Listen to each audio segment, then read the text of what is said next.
Hidup ini nggak usah capek-capek di negara ini, cukup sewain tanah PJT, dapat duit ratusan juta dalam setiap tahun. Pemilik bangunan? Seorang oknum mantan jaksa. Ya, mantan penegak hukum yang kini berdebat soal hukum tanah negara. Lucunya, waktu Deddy Mulyadi datang buat menertibkan, yang terjadi bukan klarifikasi, tapi konfrontasi. Saling tunjuk, saling klaim, saling tinggi suara. Yang satu bawa aturan, yang satu bawa pengalaman. Hasilnya? Ya, debat versi hukum campur ego. Padahal, kalau dipikir-pikir, kalimat menegakkan hukum seharusnya nggak berubah jadi menegakkan bangunan di tanah negara. Dan yang lebih menarik, bangunan itu sudah lama disewakan ke beberapa orang. Artinya, ada pemasukan dari tanah yang bukan miliknya. Pertanyaannya sederhana tapi getir.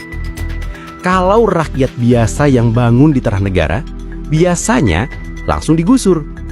Tapi kalau mantan pejabat, biasanya diberi kesempatan klarifikasi dulu. Mungkin karena hukum kita juga butuh waktu buat ngopi dulu sebelum menindak. Deddy Mulyadi datang buat menertibkan lokasi. Mantan jaksa ngotot bertahan. Satu bilang, ini aset negara.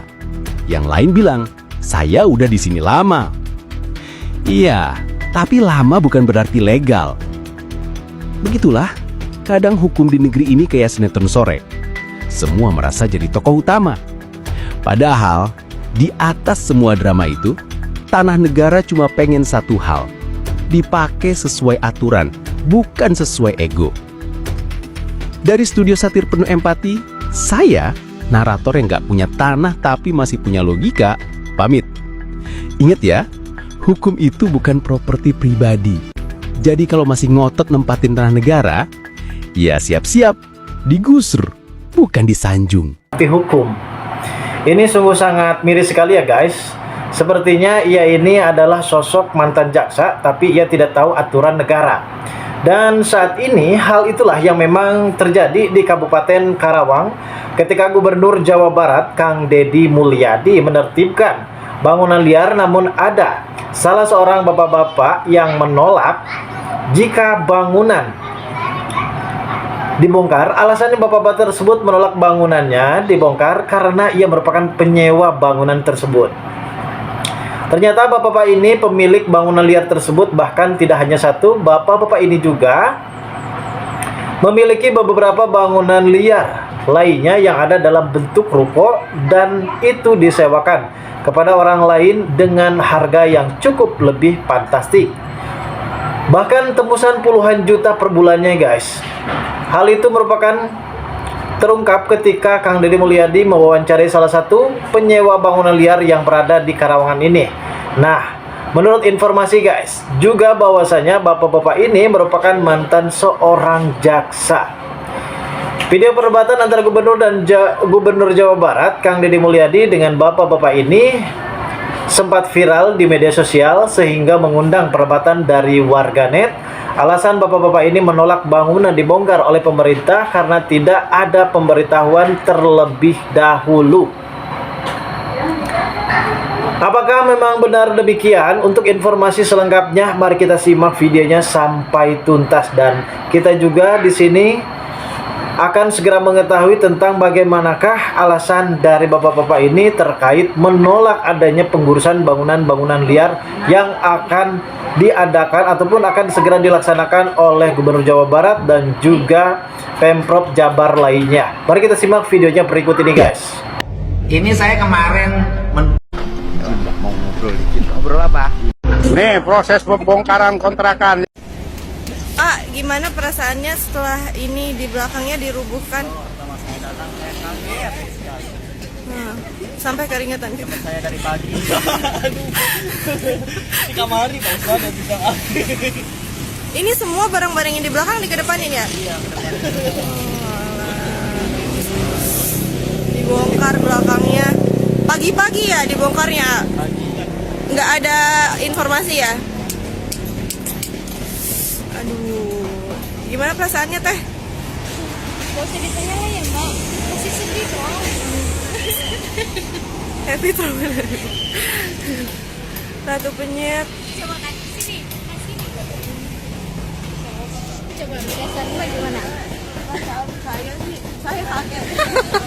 Dari kosan di bawah ditelepon kunci. Kenapa emang digusur?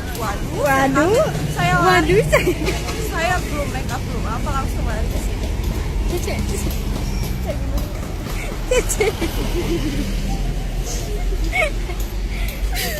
Sedih ya guys. Suasana digusur. Barang-barangnya dipindahin ke depan. Siapa sebenarnya Manap Zubaidi ini? Beberapa waktu lalu sempat viral karena perdebatan antara Manap Zubaidi ini yang disebut-sebut netizen adalah mantan jaksa berseteru adu mulut bersama Gubernur Jawa Barat yakni KDM. Kita bongkar di sini guys. Menurut berita yang beredar, sosok pria Parubaya ini mendadak menjadi sorotan publik setelah video perdebatan dengan Gubernur Jawa Barat Kang Deddy Mulyadi viral karena menolak pembangunan yang berdiri di atas lahan PJT ini dibongkar petugas. Dan yang semakin membuat penasaran publik, beberapa warga menyebut jika Manap Zubaidi ini merupakan mantan jaksa. Belakangan terakhir dibongkar kedoknya oleh KDM Gubernur Jawa Barat karena ketahuan menyewakan lahan PJT kepada pengusaha ataupun warga seharga 70 hingga 90 juta per bulan. Gila nggak tuh Manap? Saat berdebat dengan KDM, Manap Zubaidi terlihat memakai masker putih, batik merah muda, dan topi bertuliskan KKN UBP Karawang. Menurut berita yang beredar, selain mantan jaksa, Manap Zubaidi juga dikabarkan merupakan salah satu pengurus Yayasan Buana Pangkal Perjuangan, salah satu kampus swasta ternama di Karawang. Pantau juga di akun Instagram, Manap Zubaidi merupakan salah seorang pengurus Yayasan Buana Pangkal Perjuangan Karawang periode 2025-2030 yang dilantik pada 27 Agustus 2025 lalu. Sementara dilansir dari Tribun News, Manap Zubaidi ini pernah diberitakan oleh situs berita Liputan 6 pada Desember 2001 dengan judul Akbar siap dijadikan tersangka kasus Bulog. Tidak hanya itu, kemudian judul berita pada Desember 2001 dengan judul Tim Kejagung Pemeriksa B.J. Habibie berangkat ke Jerman. Ada dia di situ ya. Dalam berita tersebut tertulis direncanakan tim yang dipimpin Manap Zubaidi itu akan memeriksa Habibie selama 3 hari di kantor Konsulat Jenderal Kedutaan Besar RI di Jerman. Nah, langkah tersebut terpaksa diambil setelah mantan Menteri Riset dan Teknologi Era Orde Baru beberapa kali menolak panggilan Kejaksaan Agung. Adapun kasus tersebut menyangkut dugaan korupsi di Bulog yang merugikan negara Rp 40 miliar rupiah pada awal tahun 2000. Gimana pendapat kalian guys bahwa jejak digital tidak bisa dihilangkan? Ternyata Manap Zubaidi ini sosoknya lumayan terkenal juga ya, beritanya di belakang-belakang itu. Ternyata sosok bapak ini bukan sosok yang mentah-mentah, pengalamannya cukup luas banget ya di dunia perpolitikan dan juga tentang keuangan-keuangan ya.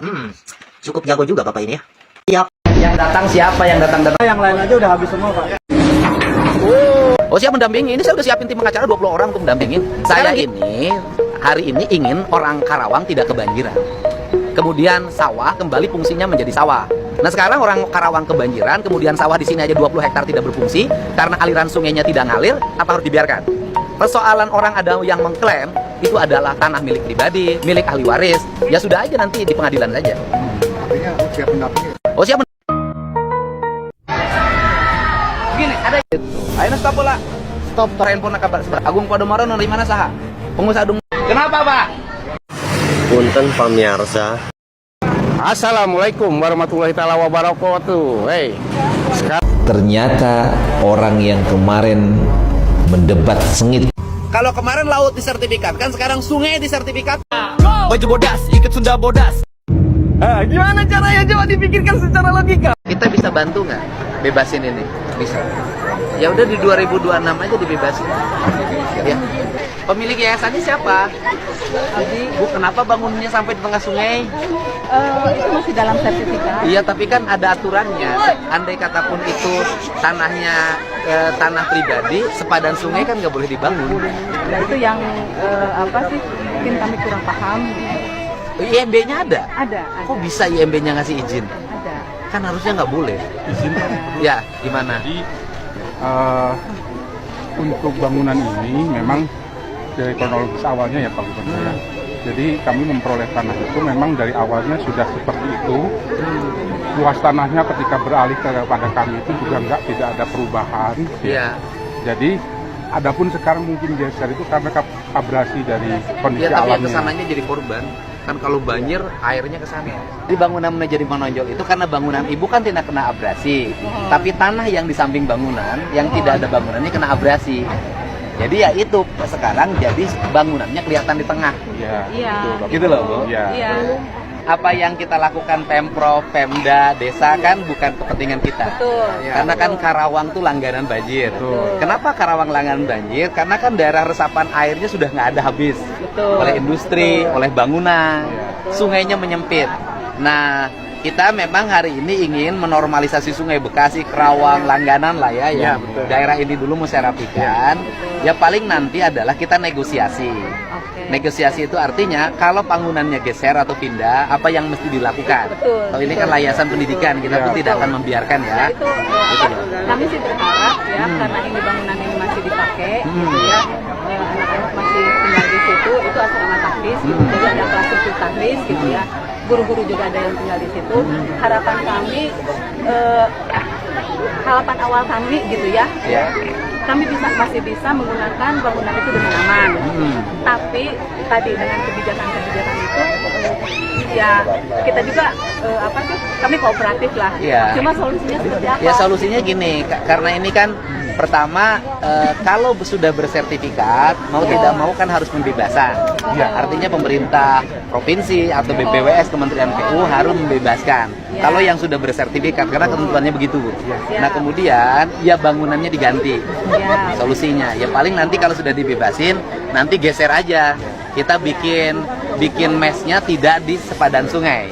Kan gitu aja. Kita kan ingin tanpa banjir pendidikan tapi berjalan. Ini saya nggak diberitahu ujuk-ujuk dibongkar. Sama siapa? Saya nyewa. Sama lurah dibongkarnya. Sewanya sampai kapan? Sewanya sampai masih bukannya belum habis. Enggak, saya lihat kontraknya. Nggak usah. Merintahkan kan Pak, beritahu saya apa dasarnya?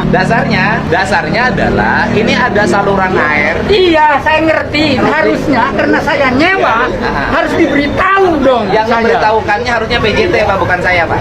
Bapak harus berkoordinasi dengan PJT. Saya sudah koordinasi. Nah bisa saya nanya aja begini. Memang negara ini begini. Negara memang harus menyelesaikan masalah Pak. Kenapa saluran air disewakan? Saya nggak masalah. Pokoknya saya nyewa dari PJT. Iya, artinya PJT juga salah. Bapak ini saya nanya aja juga. Seenaknya Pak. Saya nanya.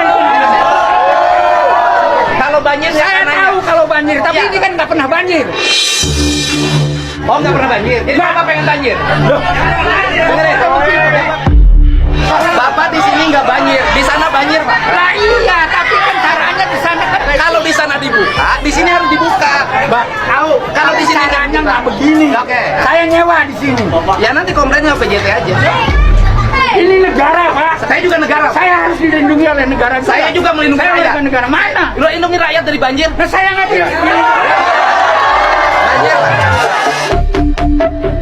Di sini nggak bisa nyawa 20 hektar Pak. Tapi caranya tidak seperti ini Pak. Itu ada aturannya. Begini, ada IMB-nya?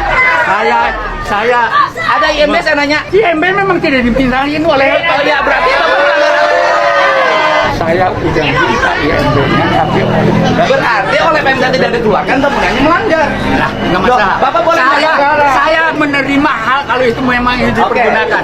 Tapi caranya tidak seperti ini. Kalau bangunan tanah PMB bangunan liar bukan?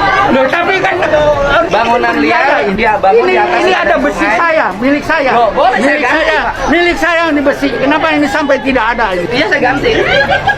Pak, membangun bangunan di atas sepadan sungai. Saya tahu. Saya tahu. Bapak juga tahu caranya harus menunggu. Bapak melanggar hukum nggak? Negara. Saya nanya Bapak melanggar hukum nggak? Warga negara. Saya nanya Bapak melanggar hukum nggak? Bapak melanggar hukum nggak kalau mau tidak nanya ada? Karena bangunan liar. Iya. Nggak bisa. Bangunan liar di atas pada tapi harus. Saya tidak liar, saya nyewa. Ya berarti komplainnya sama yang punya sewaan. Lah iya, kenapa Bapak saya nanya aja bongkar ini? Demi rakyat, demi tidak banjir. Tahu saya demi rakyat. Bangunan showroom di sana kita bongkar Pak. Iya, saya tahu. Ya, tapi dia kan diberitahu, saya nggak diberitahu. Ya, yang ngebongkar dia, kamu beritahu nggak? Udah Pak, surat Pak. Waktu kesini kita kasih tahu. Kerja itu kuli, bukan yang punya. Surat tidak sampai sama saya, menerima apa? Berarti anak buah Bapak yang nggak benar. Lah, ngapain ke saya nanya? Sungguh perdebatan yang sangat cukup lebih menegangkan saat ini guys. Debat kocak KDM dengan aki-aki tantrum yang mengaku mantan jaksa tapi nggak ngerti hukum. Ini sungguh sangat miris sekali ya guys. Sepertinya ia ini adalah sosok mantan jaksa tapi ia tidak tahu aturan negara. Dan saat ini hal itulah yang memang terjadi di Kabupaten Karawang ketika Gubernur Jawa Barat Kang Deddy Mulyadi menertibkan bangunan liar, namun ada salah seorang bapak-bapak yang menolak jika bangunan dibongkar. Alasannya bapak-bapak tersebut menolak bangunannya dibongkar karena ia merupakan penyewa bangunan tersebut. Ternyata bapak-bapak ini pemilik bangunan liar tersebut, bahkan tidak hanya satu, bapak-bapak ini juga memiliki beberapa bangunan liar lainnya yang ada dalam bentuk ruko dan itu disewakan kepada orang lain dengan harga yang cukup lebih fantastik. Bahkan tembusan puluhan juta per bulannya, guys. Hal itu merupakan terungkap ketika Kang Deddy Mulyadi mewawancari salah satu penyewa bangunan liar yang berada di Karawangan ini.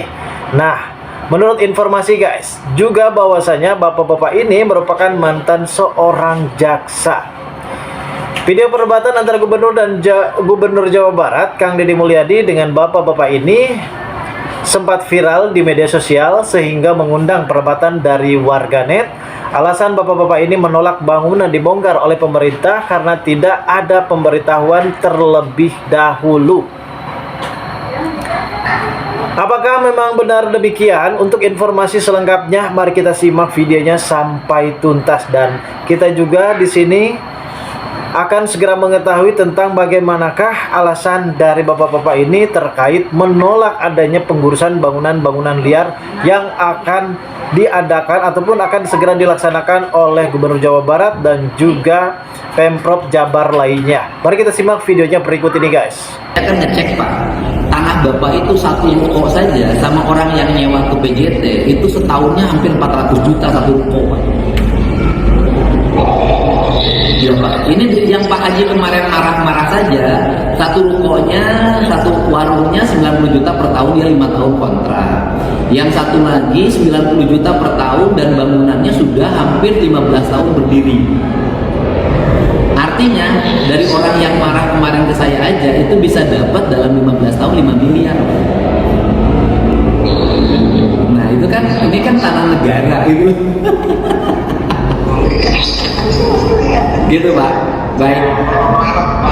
Kemarin Pak, jadi mohon maaf Pak, produk-produk pejabat sebelum saya Pak, mohon maaf, sekali lagi mohon maaf, kita saya kan jadi kaget ya Pak ya, kok jadi saluran ditutup-tutup dengan dari kontrak sewa lama gitu. Jadi siapa supaya kerja organisasi lancar Bapak provinsi siapa dari PJT-nya murah banget sama orangnya disewain murah banget.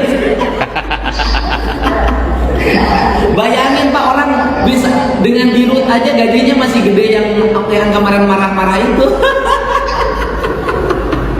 Baik Pak, nanti kita audit aja Pak. Terima kasih Pak. Terima kasih. Iya Bu, ya. Saya mau nawarin model nih Bu, ini cuman agak tuaan gitu. Kayaknya cocok ini buat di film Ibu itu di Indosiar. Iya, buat film Ajab. Iya, orang tua. Keseharian suka pakai pet. Cocok lah pokoknya buat film antagonis gitu ya, perannya gitu. Marah-marah, tantrum. Iya. Judul, ya kalau judul sih bisa disesuaikan dengan keseharian dia Bu. Iya, kesehariannya dia suka menyewakan tanah PJT. Iya. Makasih Bu Siwi ya. Iya, makasih. Bapak udah nongol aja di situ. Barusan saya udah nawarin. Bapak kan yang kemarin marah-marah di Karawang Barat ya. Barusan saya nelpon Ibu Siwi Indosiar. Siapa tahu Bapak kepilih tuh jadi film Ajab di Indosiar. Judulnya ada tuh katanya, sesuai sama keseharian Bapak. Barusan saya udah tawarin. Judulnya Ajab Tukang Nyewain Tanah PJT. Cocok Pak. Daripada ini kan, daripada Bapak nggak ngapa-ngapain sewa tanah doang. Ini mah kerja lo, acting di Indosiar, main film, mau nggak? Lumayan kan Pak. Pak Deddy dapat ikan gede. Jadi yang kemarin heboh itu yang melawan KDM ketika mau ditertibkan itu ternyata tangkapan besar. Apa Pak? Ini saya nggak diberitahu ujuk-ujuk dibongkar. Sama siapa? Saya nyewa. Sama lurah dibongkarnya. Oh, sama lurah. Harusnya saya beritahu sebab saya nyewa di sini. Sewanya sampai kapan? Sewanya sampai masa bukannya belum habis, sampai tahun depan. Saya lihat kontraknya. Nggak usah. nanti nggak aja bisa dong, kalau Pak. Bapak. Bapak nyewa ke sama siapa? Bapak harus berkoordinasi dengan PJT. Saya sudah koordinasi Pak sudah. Nggak bisa saya nanya aja begini. Oh, iya, memang negara ini begini. Negara caranya. memang harus menyelesaikan masalah Pak. Saya nggak masalah. Pokoknya saya Ya, iya, menyewa betul. dari PJT. Iya artinya PJT juga salah. Ya, Kenapa kalau saluran PJT air salah, Bapak disalahkan? nyalahin PJT dong. Dua-duanya salah. Bapak ini saya nanya aja juga. Bapak seenaknya Pak. Saya nanya itu. Pak, dengerin. Kalau demi kepentingan rakyat, Saya tahu kita banjir. tapi demi kepentingan orang itu punya hak. Kalau sewanya masih ada, saya nanya aja. Bapak sewa sama PJT sampai kapan saya minta? Kalau memang nanti kita akan Ya udah. Bapak saya nanya aja sama Pak, pemerintah. kalau banjir Saya tahu kalau banjir, tapi ini kan nggak pernah banjir. Tidak sembarangan orang bisa melawan frontal KDM, kecuali dia punya nyali dan punya duit banyak. Ternyata betul, orang yang melawan itu adalah oknum yang menyewakan tanah PJT kepada masyarakat dengan biaya ratusan juta. Bahkan penghasilannya bisa di atas 500 juta per tahun. Jadi hidup ini nggak usah capek-capek di negara ini, cukup sewain. Sekarang juga nggak kerja. Kenapa? Ya takut Takut sama siapa? sama kemarin. Ya, kenapa takut? Kan surat Iya. mana suratnya? Kan sudah ada surat peringatannya. Udah, iya Kan sudah ada peringatannya. itu. Jadi selama ini teh petani teh Pak Ya nanti dikembalikan kembali, jangan takut Pak, udah bongkar aja. limbah nih Pak ya, limbah pencucian ke sawah Nih. langsung, Nih Pak, rumah makan langsung. nih kan sudah ada surat peringatannya. Ya kan? Tuh. Ya, udah. Sudah ada kan? Oh. Batu berkas, ini peringatan. Tuh Bapak pendiri bangunan liar judulnya. Iya, itu. Udah 2 kali Pak surat mah. Di judulnya di sini PJT-nya suratnya surat Bapak pendiri bangunan liar. Saudara pendiri bangunan tinduguran menindaklanjuti bangunan di atas tanggul badan irigasi. Sudah ada ininya dah. Atas hal tersebut, di atas kami minta agar saudara segera membongkar konstruksi. Iya. Udah ada suratnya. Udah 2 Pak surat Bapak. Sudah dikirim 2 Iya, kali. 2. Udah. Iya. Ya udah bongkar aja, Pak. Ya udah bongkar. Bongkar aja. Beres ya. Sudah, Bapak takut? Enggak. Takut kayak kemarin tunjuk-tunjuk. Bongkar aja, Pak. Ya. Skokmed oleh Kang Dedi karena membangun bangunan tanpa IMB. Nggak habis pikir sambil emosi, dia malah ngelakuin ini ke Kang Dedi di akhir video. Udah lah.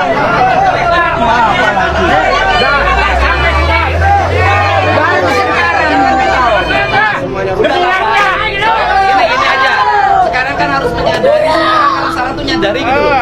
Oke, kita tanpa prosedur salah kita menyadari. Tapi orang yang melanggar juga harus menyadari kesalahannya. Ya iya, tapi begini caranya dong. Pak, Saya membiayai. Kalau banjir gini, saya banjir nggak dulu datang, surat panggilannya belum ada.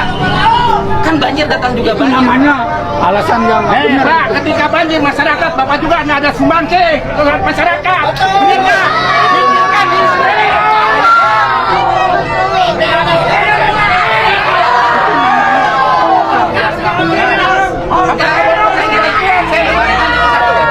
Pak, bangunan berdiri di atas tanah tanpa IMB bangunan liar bukan? saya sudah ditegur oleh penyewa, oleh yang menyewakan. Saya Pak, dalam kaidah hukum penyewa dan yang menyewakan dua-duanya salah apa istilahnya? Anda juga harusnya bilang sama saya bahwa ini mau ditertibkan. Perbuatan Kan salah berarti saya dilakukan harus secara siap-siap. bersama apa namanya, Pak? Berarti yang menyewakan dan disewakan sama salahnya. Nih Pak, saya kepanjangan Pak Gubernur. Ya, saya tahu. Seminggu saya udah ngasih tahu ke anak bawah. Tapi Anda kan nggak peduli. Jangan bukan itu Pak ngomong Kak. Dan mereka juga bisa.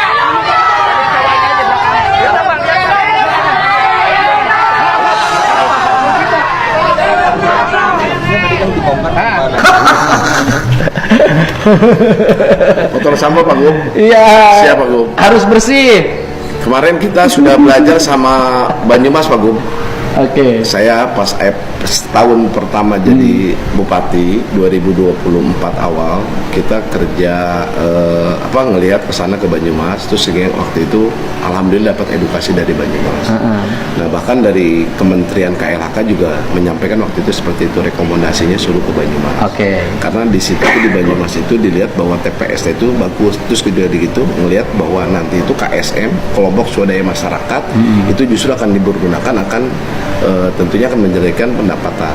Nah hari ini Pak Gub izin, kita baru kemarin itu mengintervensi pas ini 2024 kita baru ada 2 Pak Gub.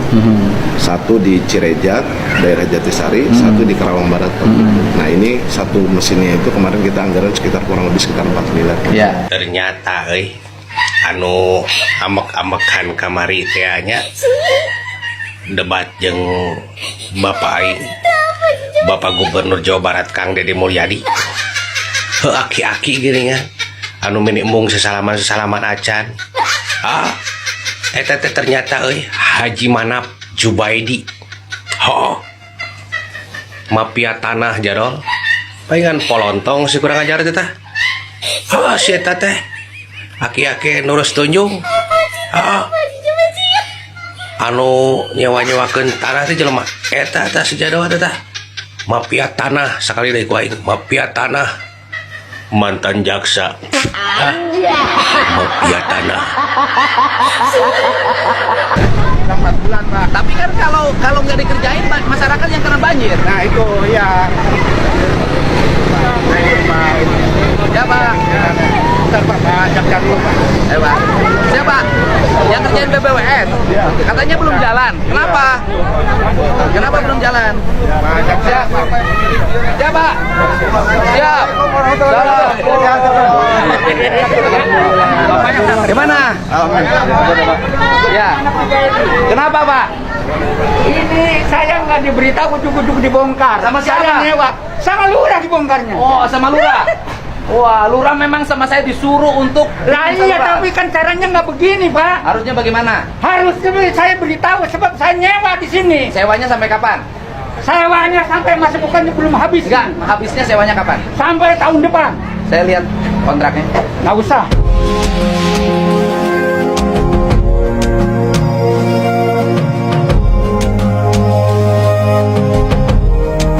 Nanti nggak bisa dong, kalau Pak. Bapak. Ya sekarang Bapak merintah untuk lewat alat berat, betul nggak Bang? Iya, betul. Nah, kalau nggak dibongkar nggak bisa lewat, betul nggak Bos? Nah itu ya, itu. Kan kalau begini kan enak. Bos enak nggak coba lihat seperti begini? Nah, gimana coba? Enak nggak lihatnya? Iya, itu. Oh, ini siapa yang ngaruh? Oh, sisa-sisanya. Oh, dulu tuh ngaruh kan sampai itu tuh ya, yang dicat. Nah, tuh, dulu ngaruh sampai yang dicat. Ngaruh udah ngaruhannya diambil lagi. Oh, gitu. Diambil lagi udah nggak punya. Udah nggak pakai. Nah, ini kan kerjaan ini sebentar lagi beres. Ini rapikan. Itu. Ya mau gimana bos, apa mau alat sendiri, apa mau pakai ini? Itu kata Pak Gubernur. Karena itu bagaimanapun itu harus dibongkar, itu salurannya. Ini kan masih Jakarta. Ya, saya matangin terbuka. Iya. Kan prosesnya itu mesti enak. Iya. Kalau bongkar ini juga nggak bisa dibuatin. Karena itu nyambung ke sana kan. Mesti pekerjaan itu rapi dari dalam. Iya. Besok apa tadi? Oke, ya. Besok masih bisa ngerjakan ini. Iya. Besok selesai kerjakan ini. Bukan matang. Siap. Karena memang itu lebih tinggi kan. Iya, lebih tinggi. Iya. Kalau nggak lebih tinggi. Jadi nggak ngalir gini. Ya, tadi alhamdulillah. Karena ini kan banyak usulan nih para petani yang sebelah sana, ya, itu. Nah tadi dari SDA provinsi maupun dari BBWS sudah ngecek talang di sana mau diperbaiki supaya apa, aliran air ke sini besar bang. Yang di Kerabai itu kan ada yang bocor talangnya. Nah itu tadi udah diukur-ukur, akan segera diperbaiki, ya, gitu. Supaya apa, air itu nyampe yang diharapkan oleh para petani, gitu bos. Ya enggak? Kalau saya sih saran di sana, kalau misalnya bos ini masih pakai, kita gali, siapkan box cover yang 2 meter. Jadi gali, ya, udah satu ini cukup, pasang sama beko. Gitu. Ya nggak? Jadi tidak lama-lama keganggunya. Ya. Per 5 meter atau per 10 meter situ ada bak pembagi, takut mampet gitu, hanya ranggang gitu. Kalau harapan Pak Gubernur itu kemarin, kalau misalnya pakai unit, atasnya itu tutupnya pakai besi, benar gak? Gitu. Apa untuk tujuannya? Supaya mudah ngontrol. Itu Bang. Jadi perdebatan hangat terkait masalah bangunan-bangunan liar milik PJT yang kali ini sempat disewakan oleh salah satu anggota, bukan anggota nih guys, bapak-bapak yang benar-benar merasa tidak terima karena sebenarnya di sini bapak-bapak tersebut sempat mengaku kalau dirinya adalah seorang penyewa. Dan akhirnya di sini setelah ditelusuri ternyata bapak-bapak tersebut adalah pemilik tanah yang sempat menyewakan tanah alias mafia tanah. Dan kali ini pemerintah provinsi memandang bahwa bangunan-bangunan tersebut berdiri di atas lahan milik pemerintah, kawasan sepadan sungai ataupun akses jalan utama sehingga harus ditertibkan demi keselamatan dan kelancaran lalu lintas serta tata ruang kota dan menjaga adanya tekanan sungai yang cukup lebih besar dan terjadinya banjir. Alat berat dan petugas Satpol PP serta kepolisian diterjunkan langsung dalam operasi tersebut. Proses berlangsung cukup mendadak bagi sejumlah pemilik bangunan pun benar-benar terkejut. Sejumlah warga pemilik bangunan menyatakan keberatan. Mereka mengaku sudah menempati lokasi bertahun-tahun merasa kurang mendapat pemberitahuan dan memprotes cara penertiban yang menurut mereka terlalu keras. Pak Deddy menegaskan bahwa dialog terbuka